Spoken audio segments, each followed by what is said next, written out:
Beautiful humans, happy Monday.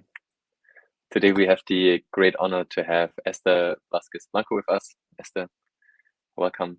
Hola, And thank you. hola. So Esther guides teams and leaders on their journey to speaking more human, to build organizations that have humanity really at the heart. And yeah, when I met you for the first time at House of Beautiful Business in Lisbon last year in October, you just have this like radiant energy about you, and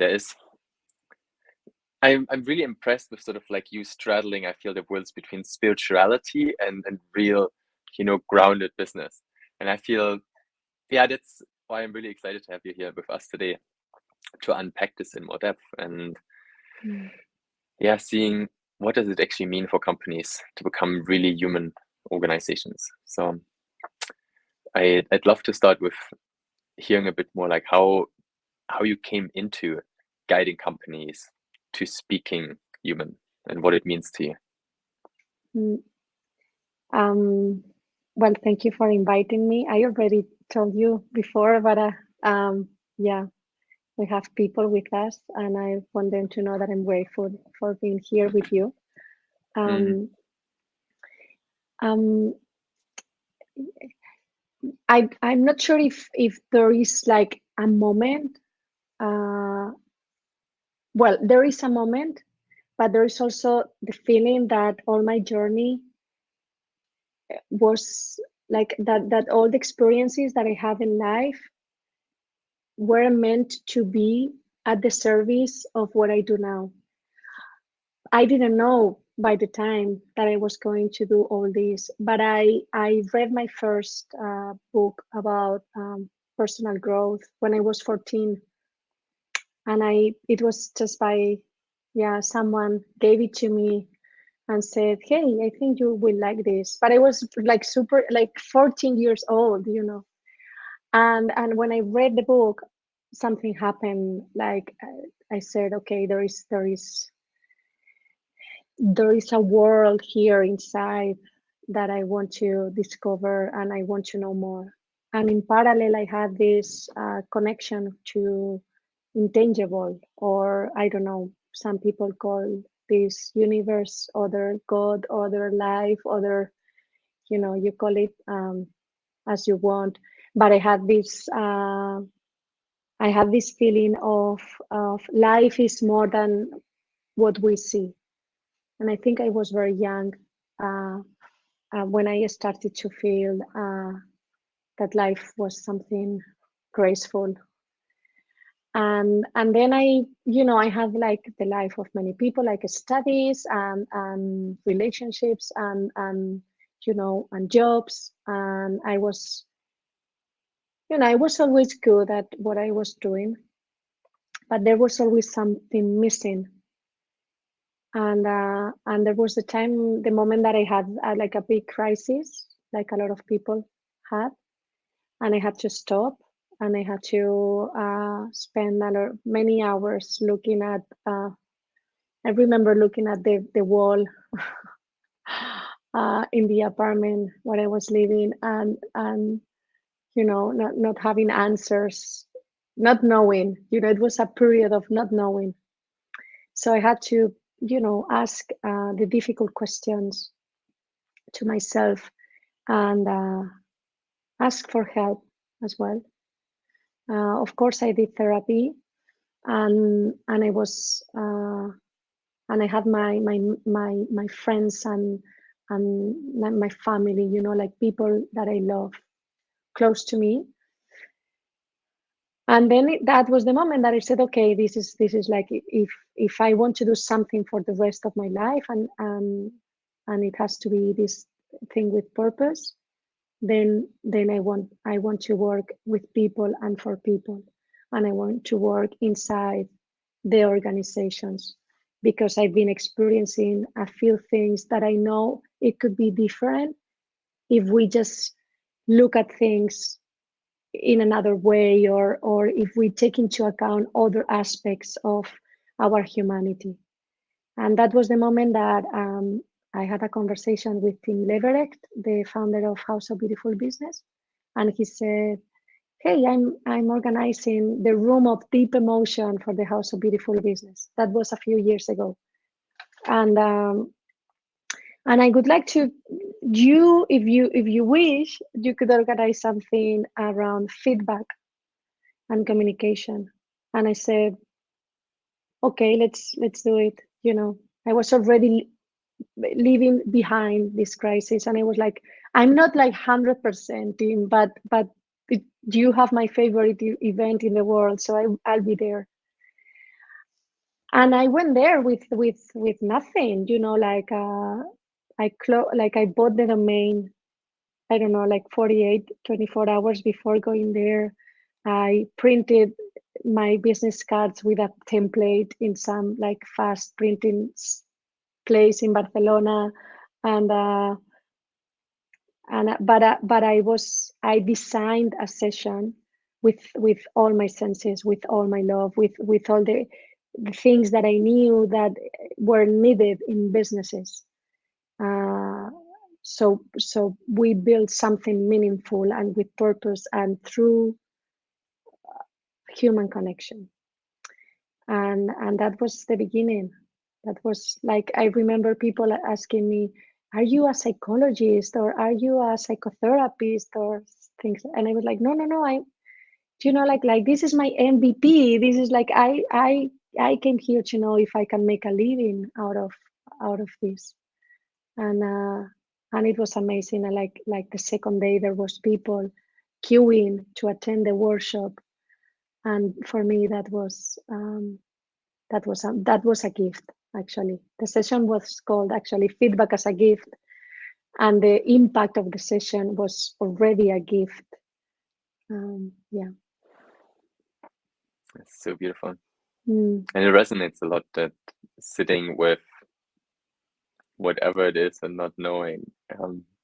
Yeah, you do. Yeah, yeah. No, I I mean, think a also when lot you of say people. Yeah. with just like deep emotion, because I feel that's really where often the gold is, in these deep emotions, and it actually links interestingly into this whole feedback piece as well, where I see emotions giving us feedback on ourselves all the time. You know, and Yeah.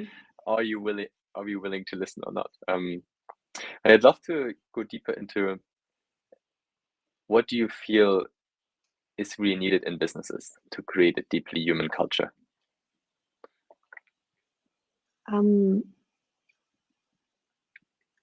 We need a weekend to answer this question. Mm-hmm. And you know, I know you know. Um, um, yeah, the thing here is that there is something that we know is needed, and we can speak about this now. And there is something that is needed that is not coming from me or from you or from anyone outside the company. There is a huge part that is needed that is inside the company. And people perhaps didn't stop to look around, to observe, and to ask the right questions, and to unfold the potential of the company. So definitely this is one of the things that is needed, is to look inside already, you know. So consultants or people or coaches, or our job, or one of our jobs, is to go there and ask questions for people to connect between them, to connect within themselves inside, you know, and then to unfold the potential that is inside the company already. And just with that, there is a lot of work to do, because there is no such a thing as, or I don't like it. I don't believe for the moment in things like the 5 steps for becoming a human company or the 10 steps for becoming a human company. I don't think, I'm not doing that. I'm not doing that, because it could be very easy, you know, to go and say, hey, you have to do this and that and that. But then we miss the human factor of it. Then we miss, okay, what do we have here? So what is that you are struggling with? What are your challenges? What are your gifts? What is the talent, the human talent here? What's your purpose? What do you live for? What is driving you? And all those questions that are inside the company. So this is one huge part. Then another part is, of course, to facilitate the spaces, safe spaces, safe and sacred spaces for human connection. So we can experience the awakening of leadership. And this is important. And then there is the training, because speaking human in a company is not coming just from an offsite where everyone had fun during the weekend, or a team building activity where everyone had a lot of fun. In an offsite, there are a lot of things happening in an offsite, and they are necessary, of course, and I really love the fact that they exist. But then we need to train. Then we need to train what is in there. So everything that we saw in that offsite or in that workshop or during that afternoon, whatever, then it needs training, because it's like a muscle, you know? So so it's like going to a gym, actually. Like, you know that you want to be healthy, and then you decide to go for something, and then it's not going to happen over 2 days. So each team and each department inside a company, they have to put in practice what they think is going to enhance the potential of the team. Yeah. I feel that this sort of like training, I often conceptualize it as really like embodying, where yes, I can understand the concept with my mind. It's amazing. Yeah. But then, like, how does my body intuitively respond in that situation with the new knowledge, rather than basically, yeah, I have the cool concept, but then, if the situation arises, I still act sort of like unconscious or like misaligned, So, and I feel the other piece that you said, which I found, I mean, I love it, but I find it sort of in a business context kind of really jarring. You said like facilitate safe and sacred spaces for human connection. And it's like, wow. I mean, that's why I left the tech industry, because I felt like it wasn't sacred. I felt it was like all transactional and just like, and I want more sacredness, And so the question is like, how do you sort of merge these two worlds of sort of the transactional world of business? Or maybe that's just, my limited understanding in some way, with the more sort of like sacred, ritualistic aspects of life. I get you. Yeah. It is, I think the whole thing is very simple, but it looks like a contradiction, but it is difficult to do that. But it is very simple, not easy, but it's simple. Because if you put a human being in front of a human being, and you put, you propose to them like a very simple thing or a very simple question, meaningful one, and then you facilitate a meaningful conversation between them. They are going to experience, first, they are going to experience the dignity of the human being in front of them, because the question is the right one.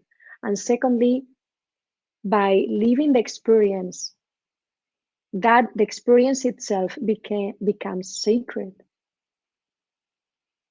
How, like, there is no, like, for me there is no other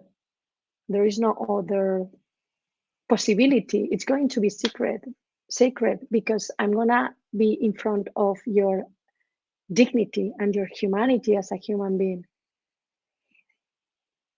I think, like, the confrontation of the two worlds is because we know a lot of things. We are used to know a lot.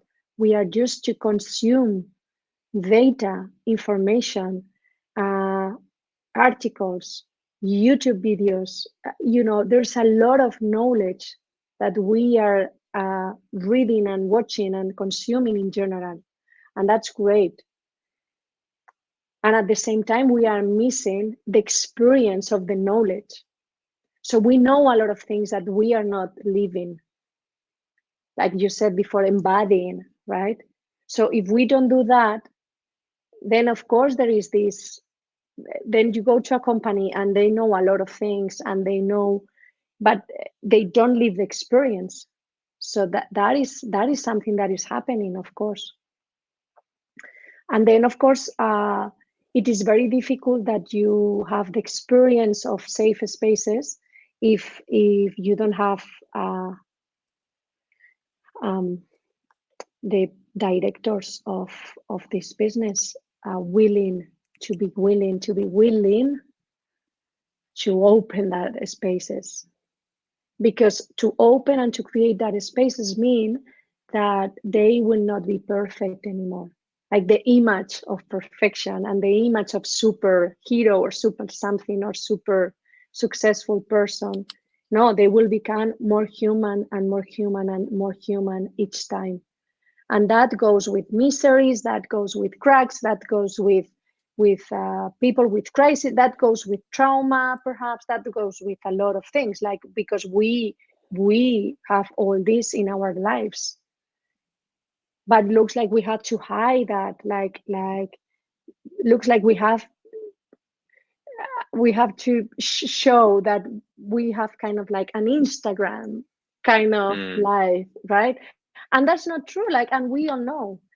But it's very small, and it's perhaps looks very silly, but just the moment that you open a space and you start a conversation. I don't know if you remember the House of Beautiful Business, but I think it was the first thing that I proposed on stage, was to stand up and look at the person close to you and share a contradiction. Yeah. That's the contradiction. I mean, we didn't have a lot of time, but the contradiction is, it's just before sharing something deeper, like, like a vulnerability. The thing is that when you share a contradiction, when we share something that you are not in, where you are not winning, we think that we are gonna look weak, but we look amazing for the person in front of us, because we look human, because contradictions are part of ourselves, and that's very simple but very difficult to practice, because of course, if I share with you a contradiction that I have, my ego is gonna suffer, or my persona, kind of, my role or whatever that I have said to myself in life. Esther, you have to look like this, like, look professional. If we have this mantra, if we have this belief in our life, like, look professional, how on earth are you going to share a contradiction if you have been told your entire life that you have to look professional, like if you were just like if you were not a person, And then I say, no, keep it professional. No, keep it real, please. Not professional. Keep it real, because real goes with profession, with the professional stuff, with the personal stuff, with the human. Like, keep it human, actually, which is the same. Like, keep it real and keep it human. Yes. So, Your experience is the experience of many, many, many, many, many, many people in the world. So what I'd love to do is, because Aurora is asking like what you mean by contradiction. Let's actually, and it ties also into, you know, knowing something and having lived something. So what I'd actually love to do is, if you can just explain this contradiction piece maybe a little bit deeper, and then actually all of us here can share contradiction, so that we're actually having an experience. Can we? while Yeah. we're doing it. But Shall we do this? yeah, actually, someone is asking, what does she mean by contradiction? Yeah. Yeah. For instance, I'm a feminist, right? And I really love very much, but really like I cannot. Aurora.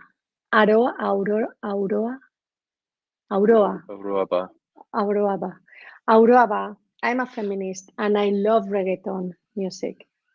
And I like it is very like it is a contradiction because every time that I listen to a reggaeton music, or especially the ones that I like, are like, oh no, my God, oh, what is this guy saying about women? No, no, no, please, please, no, no, no, no, no.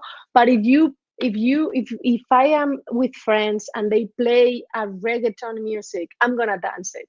I'm gonna dance it, and I'm gonna dance it with I have something inside of me saying, no, no, no, no, no, no, no, no, no. But you know, like at that moment, I'm just enjoying life so much that I just dance the song. So this is, for instance, a contradiction. You know, I don't know, Tobias, do you have a contradiction to share? I have a lot of contradictions, I think. Me too. All of I mean, us. even just because I feel I have these like various parts of my persona. You know, one of my personas is just I fucking love woodworking, and I just would just like to be a carpenter. Another part is like, oh, I want to be this like amazing, independent sort of like location-free online entrepreneur living on like crazy ass islands. Or when it comes to my experience as a father, you know, I really love being with my kids, and I at times just don't want to see them. You know, it's really odd because I feel caught in this strange way of society where it feels like, oh man, you know, you have a broken relationship. And I actually kind of love it because I only see my kids, let's say, half the month. But it's like, you know, when I see them, I'm like full on.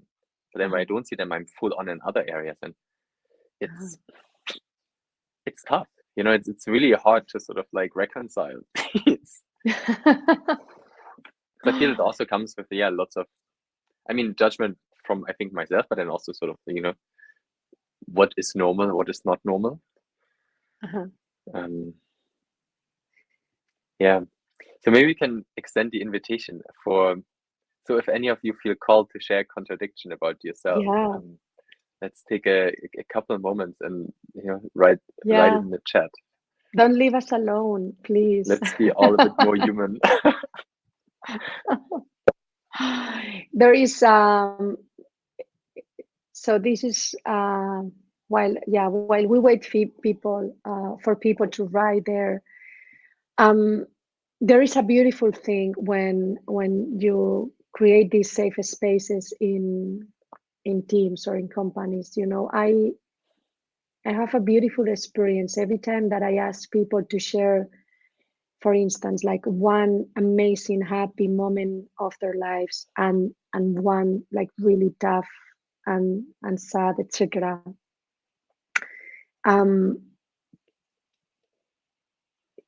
They realize that they never shared that with someone, with a colleague. And they didn't share that because they thought that was going to push them away, or because that was going to show that I am weak, you know, or that I'm not that strong. And when they experience this conversation, then they get closer. And that is 30 minutes, Tobias. It's a 30 minutes conversation. So there is a lot we can do. There is a lot we can do. And yeah, so So that's what I propose, sharing contradictions, because then you can share also, you know, uh, moments of your life that you are not that, you don't look that successful or super hero or whatever, you know, you just look a human being, you know. And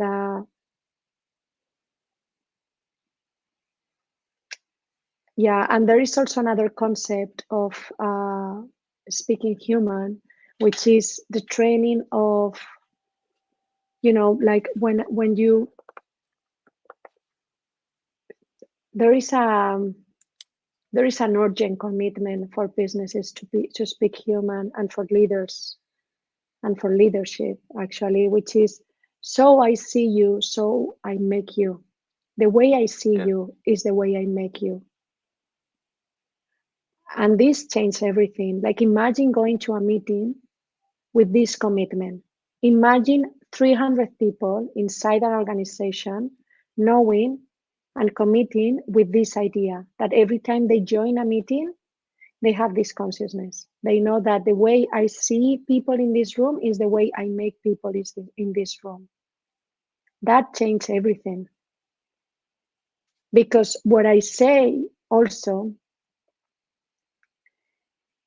yeah, this is beautiful, because normally we go to meetings trying to, you know, win, go to, you know, make people act or do things the way we want them to do them, or yeah, Auroa is answering. I resonate with being conscious mom and being part-time part-time Yeah. parent too. Part-time parent too. Mm. Uh-huh. Okay. Delete care. Okay. So she's resonating with you. Well, she, I don't know if Mm. she, he, or them. Uh, Auroa. Okay. Ah, mom. Yeah. So she is resonating with you, Tobias. Yeah, yeah. Yeah. It was actually, it is really interesting just having that experience. And because I mean, we Mm. had that experience at House of Beautiful Business, but there's Uh-huh. certainly that, yeah, feeling seen component, and suddenly it normalizes the weird experience of like, wow, this is a discrepancy. And it's like, oh, okay, other people experience it as well, so it must be Yeah. human. And that I think is really the power of sharing these contradictions. Uh-huh. Yeah. It is very precious to do that. And I repeat this, it's very simple, but it's not easy. It's not easy. And it's not about copy pasting what I say right now. No, what I say comes from research, understanding, knowledge, meditation, like many things. It's not that I say, yeah, go randomly and facilitate this exercise, you know. Um, it is important to know where you go and to know the team and the organization and what is what they envision, what they dream, in order to, you know, like facilitate or implement a program or whatever you want to do. Hmm. Yeah, and there was also like, yeah, before the sharing, Aurora sharing her contradiction, I was uh, I was sharing this concept of, yeah, that the fact that when what I say to you and what I see in you, yeah, this is related to, so I see you, so I make you. What I see in you and what I say to you, it speaks about me, not about you. And this is precious, and it is very urgent that companies start understanding this, really, because like, how can you imagine an organization knowing this, that whatever I say is speaking about me, so it's not about you. Wow. Because then I will take care of what I have in front of me. Then I will take care of my thoughts. Then I will be a safe space for you. So then you are there for me to know myself, and to evolve whatever I want to evolve. I think that's very powerful as a concept. This last thing is beautiful. You're there for me to evolve. And so really seeing the other person as giving you a gift by just being present. Voila. Because I feel in my work with entrepreneurs, I'm seeing that a lot, that like, why do people go on this entrepreneurial journey? In many ways, it comes from a place of like trauma, of like inner pain, and feeling then in some ways, oh, I need to change the world because I can't cope with the world. But then, I mean, there is another component of beauty. It's like, yes, you are now on this journey. You're basically on the greatest personal development journey of your lifetime. Because I feel being a business owner and on this entrepreneurial quest, it confronts one with like everything that is just not in alignment within the self. And I feel what you're sharing here is, so I see you, so I make you. I see it, yes, we can use it in a business context, can use it with our teams, all the way down to use it with our romantic partners, for our kids. It's like basically seeing every single human to give us this gift of like, wow, I'm actually more judgmental than I think I am. I mean, it's especially for me, I think I had to like, I witnessed it a lot, sort of like my own judgment. And then, like, where does it come from? It gives really a lot of insight into, okay, like, what are my past traumata? Like, where's it originating? And what can I basically then heal? And yeah, that's very interesting, because we cannot, like, I never propose people to stop being judgmental, because this is part of our humanity as well. Like, if I know myself and I know that I will see things in front of me and that I will judge that. But what I can do is to change my relationship with my judgmental part. This is very interesting. Like, it's like we cannot pretend not to have an ego. I hear that a lot. Like, no, we have to eradicate egos in the boardroom or in the leadership team. Or no, I'm sorry, this is not possible. We cannot eradicate egos. What we can do is to have a different relationship with our egos. So I can have a commitment. I can commit myself to say, okay, I know that the way I see you is the way that I'm going to make you. So every time that I have the proposal that my mind proposed to me, or you are whatever, or no, I'm going to say, I'm going to raise my inner voice, like my true self voice. And I'm going to say, no, I have a commitment. And I can see your potential when I look at you. I can see your potential when I look at you, instead of see your cracks, or instead of see your weaknesses or whatever. And that needs commitment and training, of course. That is not, yeah. And it's also fascinating. I'd like to hear a bit more of your experience when you work with leaders and supporting them in becoming more vulnerable. Like, what do you see are the biggest obstacles that they are sort of like needing to work through to open themselves up to their teams at a more human level?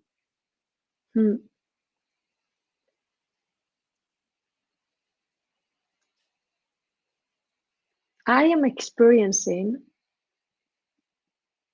an incredible evolution of more and more CEOs open to live experiences. So in the intellectual level, it could have, like, I find that more when I am in conversations with them in a networking event, for instance, in an event.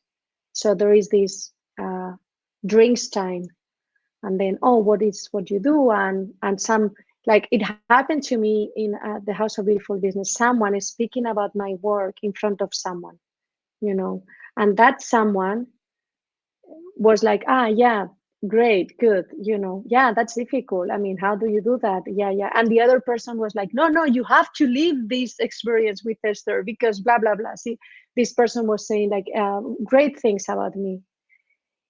But it is like intellectual information. And then there is the moment that person experienced what I was talking about, that changed everything. That was the moment this person came back and said, hey, I would like to speak more with you, you know, because this person had an experience. So I think CEOs are experiencing the same that we are all experiencing, that we know a lot of people, we know a lot of things, but we need to slow down and to create the spaces on purpose to live experiences. Yeah. Mm. And so when you say slowing down, because I feel we're coming back to this integrating the knowledge that we have intellectually and doing that through living these different experiences. So what do you recommend to teams in that sense? Like how, because I think there's these two conflicting parts. On the one hand, you know, we're living this like super fast-paced world where things never really sleep. And then on the other hand, there is this oncoming of meditation practices, of mindfulness practices to them that also enter more into the corporate space. Where, like, what is your ideal business culture in a sense? You know, like, what would the optimal day look like in a company that speaks human? A lot of questions there to explore, beautiful ones. I think a business culture is the people in that, like in that culture. So there is not a business culture definition, or perhaps I mean, I'm sure there are books about business culture, and I'm sure there are amazing descriptions about business culture. And I might be wrong as well with my perception. But for the moment, what I believe is that the business culture is the culture of that company in concrete, made by the people working there inside. So that's why I said before, we need to go inside and see what is inside, to unfold what is already inside. And then of course we need a narrative. We need to put words into this culture, and we need to, you know, tell the story and elaborate our values, etc., etc. That is necessary, but the culture is the people. This is what I am experiencing, and it's beautiful. Of course, it's more complicated again than going and saying, hey, this is company culture. You have to buy 3 ping pong tables and buy free avocados for everyone, and then you have culture here. No, I mean, that's cool, but it's not enough. It's not enough. And then you had another question, but I don't remember. Yeah, so it was really around sort of like slowing down and reconciling this with that very fast-paced work life very often. Yeah. Of course, we need some sort of slowing down to create spaces, or to create habits, or to decide, right?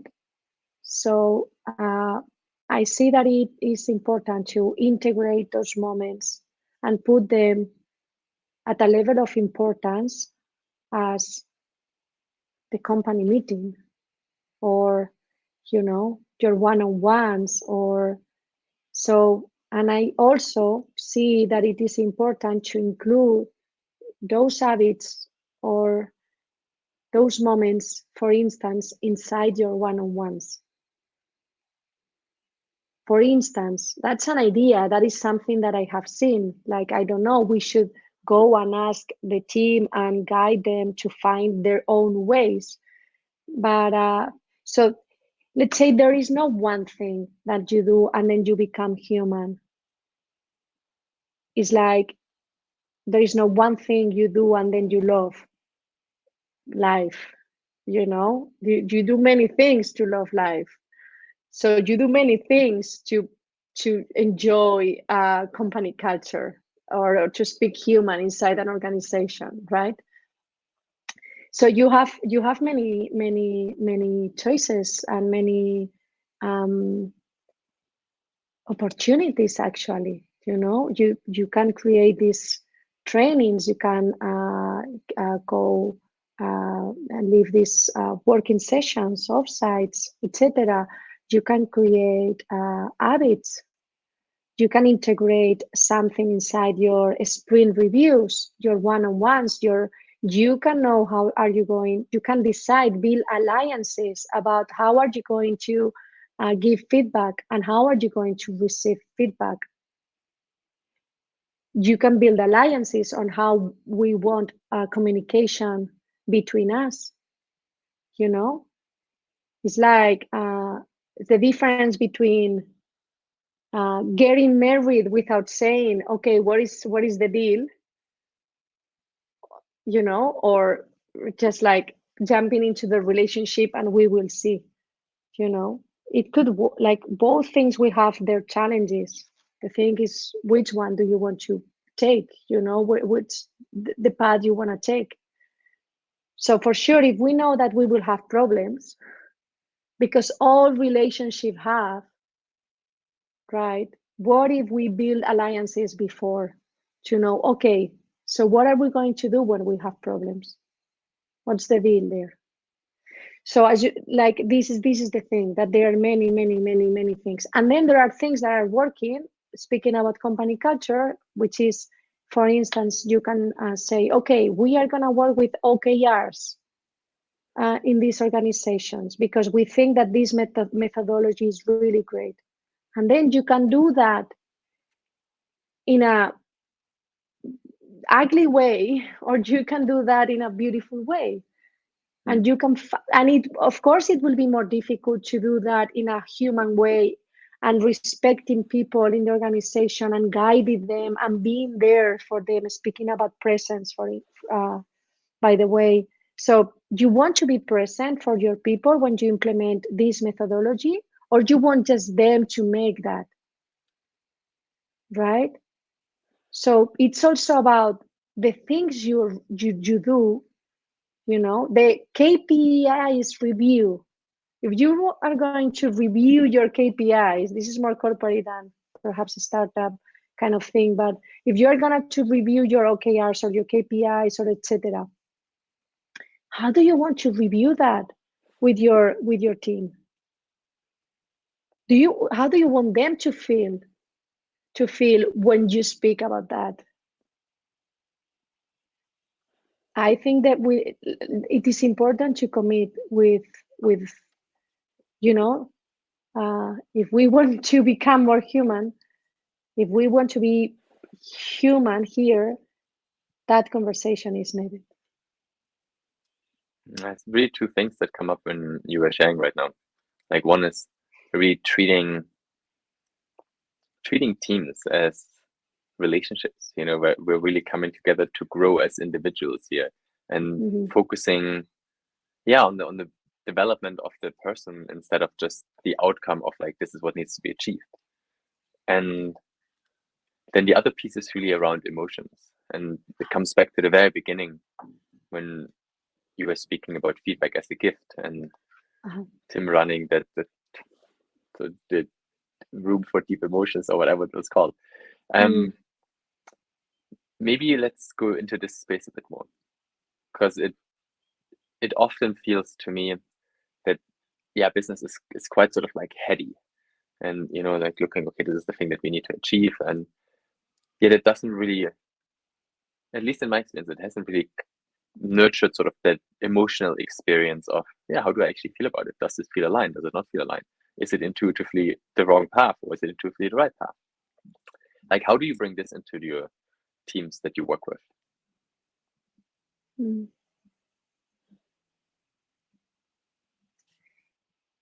There is no one way. That's the thing. That and there is no, we don't have to choose between achieving goals and feeling emotions and being human. They can go all together. So and this is important to watch out, because there is some misunderstanding around there that if we allow people to express emotions or to bring their entire selves or their inner selves to companies, that is going to be a problem, because then people will not achieve their goals. I think they all can go together, like perfectly. Like I see that. I see that. I see that, and I know that that is possible. But I don't think there is one way. That I don't believe in this. No, no. Yeah. Again, we need to go inside the company and have an honest conversation and see what is the way that we want to run things there. Yeah, and I feel that leads us to when you see, let's say, business as usual versus organizations that have incorporated more of the ability to speak human. Where do you see the key differences? Like, what do you feel are the let's say competitive advantages? Like that a human organization has over one that we've seen over the last, like, I don't know, 100 years.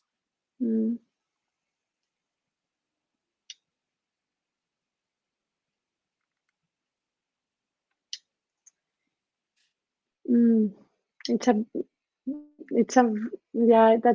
a very interesting, because they are all made by humans, right? And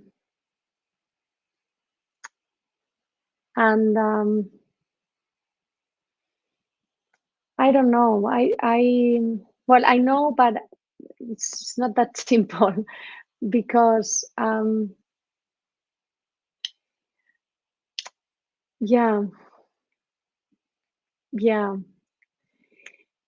we could speak about differences, but that could be generalizing, and the truth is that perhaps the difference is between the ones who are willing and committed to open themselves to a more diverse, sustainable, and inclusive world, and they decide to invest in human leadership, and the ones that, for any reasons, we don't know why, they don't want to, or they don't know, or they can't do it, or we don't know. But perhaps the main difference is this one. It's just that the moment that someone in the C-level room of the company says, hey, let's do this. Sometimes it's because this is becoming more and more, this is part of becoming more innovative. Sometimes it's because it is a trend. Sometimes it's because they think they have to do it because they have bad press, because there is no gender equality in the organization. Sometimes, we don't know, we never know. But if it happens, if they start, there is a path there for them. And if then they commit for real, there is a beautiful path, because at the end, what they build is a legacy. And this is also another conversation needed inside organization. What is what you want to leave here? And this is not only for them, like this is not only for people in an organization, this is for all human beings. This is part of a leadership path, you know, like there is a leader inside every human being. And one of the questions as a what of my responsibility as a leader is to ask myself, what is what I want to live in this life? What is what I want to live, not for my daughter, for the daughter of the daughter of the daughter of the friend of the friend of the friend of my daughter, who I don't know, you know, and belongs to a future, plenty of people that I don't even know, and I can't imagine how they will be. So if this happens, it's that like if that is also another possibility, that I am the CEO of a company and there is one moment of my life that I say, hey, what's my legacy? How do I want to run things in life? What is what I want to live here? And then something happens, you know, because of this question. And that, I think it's and a I really think, beautiful yeah. question. It is this legacy piece, because it does, I feel, remove sort of the focus from what's happening just right now to, yeah, how can right now serve? And I feel what this question also really triggers is that component of service, where it's like I'm not just serving myself or my immediate community, but it's like serving something that is like completely like unknown to me. It's fascinating, and I think it triggers kindness and compassion and very benevolent inner states. Yeah, and it triggers also passion.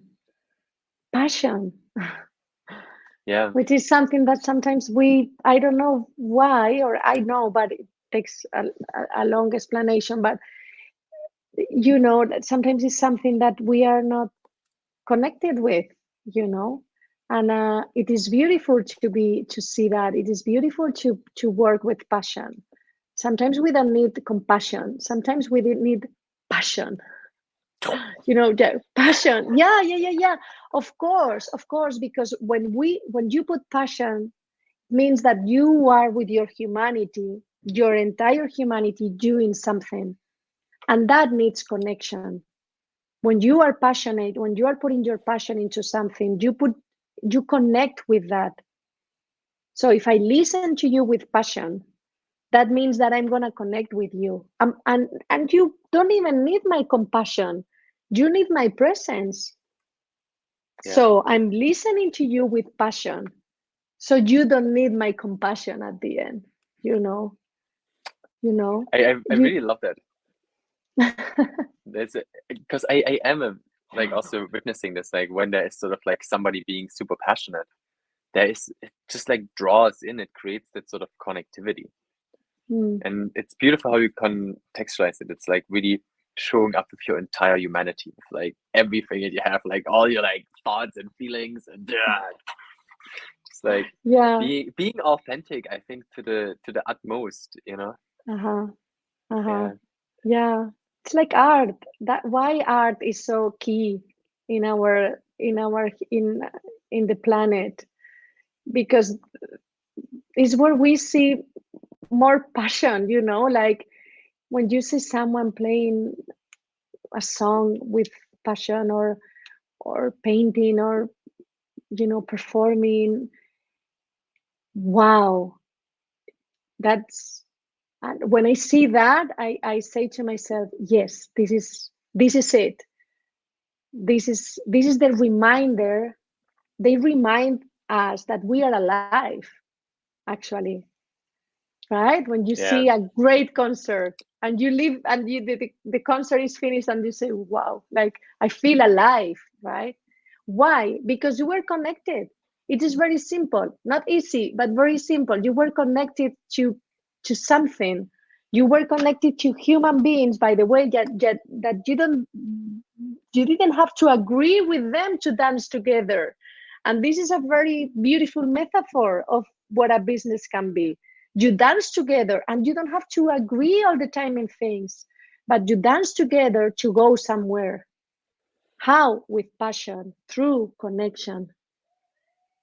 With passion, through human connection towards, your goals, so you achieve goals, but you dance together and you don't even have to agree, you can disagree and you commit because you are committed. So if you are committed, you don't need to agree. You can disagree. Why? Because you are committed. You are committed to dance together or to do something with passion. And that is, I think we have our metaphor, Tobias.